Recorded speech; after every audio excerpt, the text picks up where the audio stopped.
Welcome to Entrepreneurs We Like. I'm Chet, Marketing Manager for Business Instincts Group, here today with Devesh.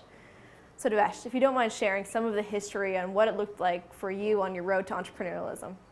Well, my road to entrepreneurialism, I started very early. I started when I was just a 14 years old kid, and the way it started is it was out of a need to make some money because I was addicted to reading comics books, and I had two garage full of comics books, and my parents really wanted to discipline me to not spend my allowances and all my money over these comics books. So they actually stopped my allowance, and here I was like really addicted to reading these books.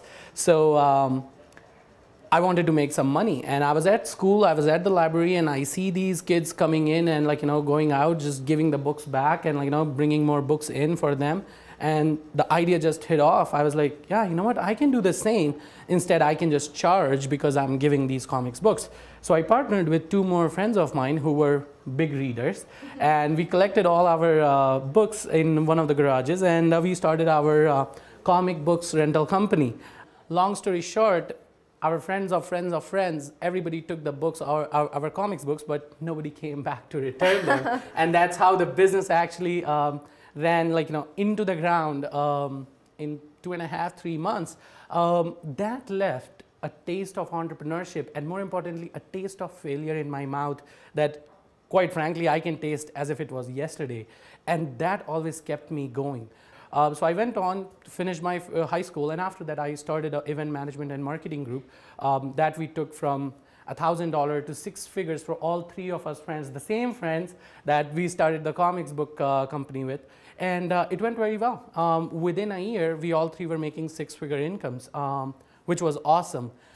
We ran it for 3 years. And after that, I realized I wanted to do more, perhaps get an MBA or something. So I moved to America, New York, United States, and I did my MBA there, graduated with perfect GPA, but little did I know that I would be going to the corporate prison in a cubicle. I broke my own 9-to-5 jail back 2 years ago, and now I just help other entrepreneurs do the same.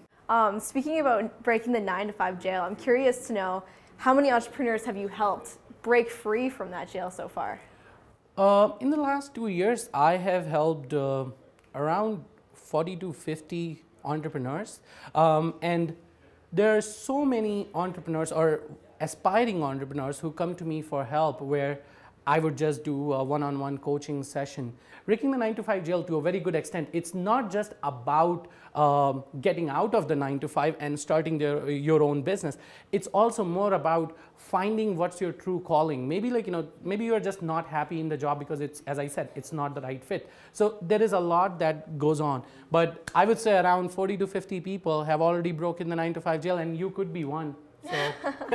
Well, I definitely agree with you. It's all about finding your passion. And here at Big, we really believe in, if you're not waking up in the morning and you're not inspired to go to work, then you really need to ask yourself, what are you doing? Absolutely. So in line with that question, what inspires you? What do you wake up in the morning and say, I'm excited for today because? It is because of now I do what I love to do. As you just mentioned, I have found my true calling, which is being an entrepreneur myself. And at the same time, now that I know the message, now that I know what I can do, help others do the same as well. So that is what wakes me up in the morning and keeps me up at the night too. So that's how I do it. I really love what I do. I love talking to these people. All these coaching sessions that I do, all the blogs that I write, all the guest posts that I do. I totally love it. That's what inspires me. What also inspires me is being connected in the entrepreneurial ecosystem of the city. And even globally, I have clients in India and in Brazil and wherever. Wow. These people are talking to me over Skype and whatnot. I love it because I see so many different perspectives on the same topic of entrepreneurship. I see how some people, the vision is to actually create the next big thing and probably get venture capital or whatever and create the next Google or Facebook. Yet on some other, topics, I see there are people who want to make some nuts and bolts kind of businesses happen. Maybe start a dry cleaning, maybe start a very nuts and bolts kind of business. Maybe start a salon, maybe start some sort of service-based business. So there are so many different perspectives itself on entrepreneurship, and all these entrepreneurs bring so much energy. I mean, they feed energy to me when I talk to them too. And I think that's a very mutual relationship where I try to feed them as much energy and as much information and inspiration as I can. And talking to these really passionate people gets me driven like crazy. Oh, I totally know what you're talking about. So one of the reasons why we have this series is for entrepreneurs to share advice with other entrepreneurs. So if you had one piece of advice to share with people in Calgary specifically, what would you say? Do not look for something or anything that you think is get rich quick.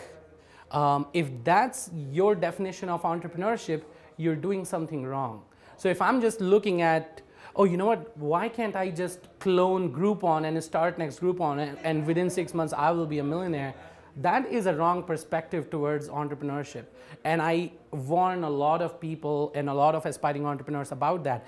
Don't follow or clone a successful model as is and try to become try the get rich quick scheme. Same with any kind of network marketing or multi-level marketing, all those things.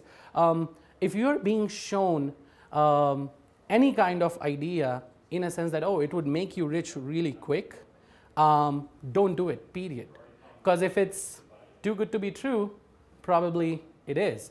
On the other hand, what I suggest is look at nuts and bolts kind of entrepreneurship where you have to make something happen. You have to make something work. And in terms of going back to cloning the successful models, yes, I can be successful if I clone that model with my own twist. So perhaps if you're cloning Groupon, adding your own twist to that model.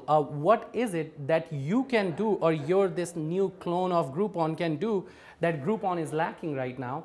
Could be a good idea. So improvisation is a better idea than cloning and trying to get rich quick. Try to get rich right, not get rich quick. That's great. Words of wisdom. Thank you so much. And thank you so much for joining us today. Thank you. And if you would like to connect with Devesh, please see his contact information below.